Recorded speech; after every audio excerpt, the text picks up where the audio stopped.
So the most common root causes I see is some sort of virus, especially if your colon's highly inflamed with a lot of bleeding.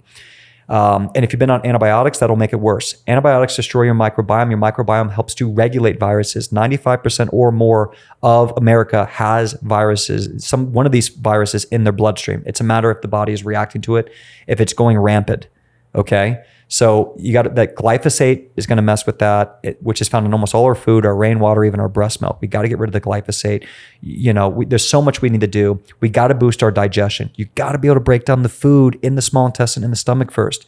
You've got to clear your liver, your gallbladder, your lymphatic system. Almost every single person with IBD has a backed up liver, and they are not producing bile. And if that is you, you're not going to break down food. You're going to be stuck. I don't care how strict your diet is. Until those things are working, the diet's not going to work for you. How do you get those to work again? Essentially is your detox pathways. Okay. Your detox pathways are how your body releases toxins. And what's happening is we have a pond in our body instead of a river. So when you see a pond, these toxins build up. We need the river to flow. So things that you can start with, just making sure you're getting a lot of water. If you're dehydrated, one side note, when I was super sick, I couldn't drink too much water because I was so sick that I was flushing my water-soluble vitamins. So I had to take electrolytes when I drink water, or else I get dizzy and maybe pass out. So drinking a lot of water, infrared sauna, sweating. If you can't sweat, this is a big one I see. People come into the program, to the Shield program, and they say, I never sweat and I can't sweat easy. That is a sign that your detox pathways are clogged up. Oh, wow. Okay, you should be able to sweat easy. So infrared sauna is going to be great. Start slow, work up. Epsom salt bath, magnesium in your bath, and then you can start adding on and compounding with that apple cider vinegar, baking soda, okay, to help it even more. Another one is going to be skin brushing. What was that? In the bath, you mean? In the bath. Okay. And so that'll start to activate. Castor oil packs. Take a little castor oil, rub it right over your liver, and then take an organic cotton pad, wrap it around. You could even put a little heating pad over that. Start practicing 2, 4, 5, 6 hours with the castor oil. That will help to activate a flush of your liver. There's liver support and there's a liver flush. They're two different things. So like a coffee enema or a TUDCA retention enema or castor oil pack are activating a flush. Whereas if you're using N-acetylcysteine, burdock root, dandelion, these are things that are helping with glutathione production, and they're helping to support the liver.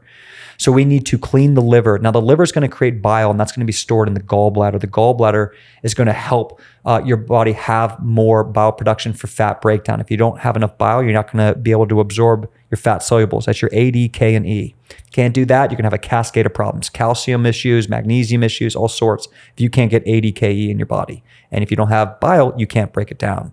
If you don't have bile, you're also more likely to get constipated because bile actually lubricates the GI tract and helps with peristalsis.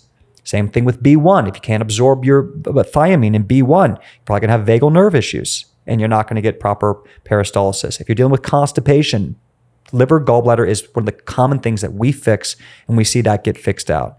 The gut lining, you got to strengthen mucosal membrane.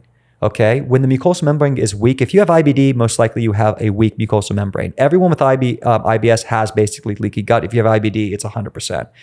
Leaky gut is telling me also that your mucosal membrane is weakened. When that is weakened and your villi are damaged, you're more likely to get T cell activation because your Peyer's patches that have your dendritic cells and your T cells are going to be more likely to activate your IL-6, your interferon gamma, and your TNF alpha.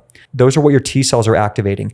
And then your dendritic cells are going to activate your IL-12 and IL-23. And if anyone's heard of that, that's because that's what the biologics turn off. Your friends on Remicade. Remicade is a TNF alpha blocker. It might even help with IL-6. So what's happening is these cytokines right under our epithelial cell wall and our mucosal membrane are getting activated because it's all damaged. So we need to rebuild that. And because it's damaged, you're also getting food sensitivity. And then because the microbiome's out of whack, there's an imbalance. The fungal growth continues to grow. The bacteria continues to grow. You're not going to eradicate the viruses. You're not going to eradicate the fungus. It's a lack of balance. Someone who has an iron gut has great balance. And they have a nice, healthy, thick mucosal membrane. And that membrane is regulating histamine reactions. It's regulating food sensitivities. It's regulating all that crappy alcohol you're putting in your system. But by the way, all you guys with the beer, that's ruining your testosterone. That's ruining your liver. It's got tons of yeast. It's got tons of glyphosate, and it's got tons of gluten. That is probably the worst cocktail you can put in your body. It is like the ultimate cocktail, and it's tons of sugar. It is absolute the worst. And that's just going to feed all that stuff. That's not making you more of a man. If anything, I think it's making it a little bringing the old estrogen. Okay, but I know all my friends, they love their beers, and I get it. But I can't help but not know. I can't unknow that. right. You can't pretend you don't know so they feel better. And so it's easy not drink alcohol, but that's what we need. And if you're suffering right now, what I want you to do is I want you to start just saying, I'm going to commit to something and get consistent with it, and then try to get happy with it.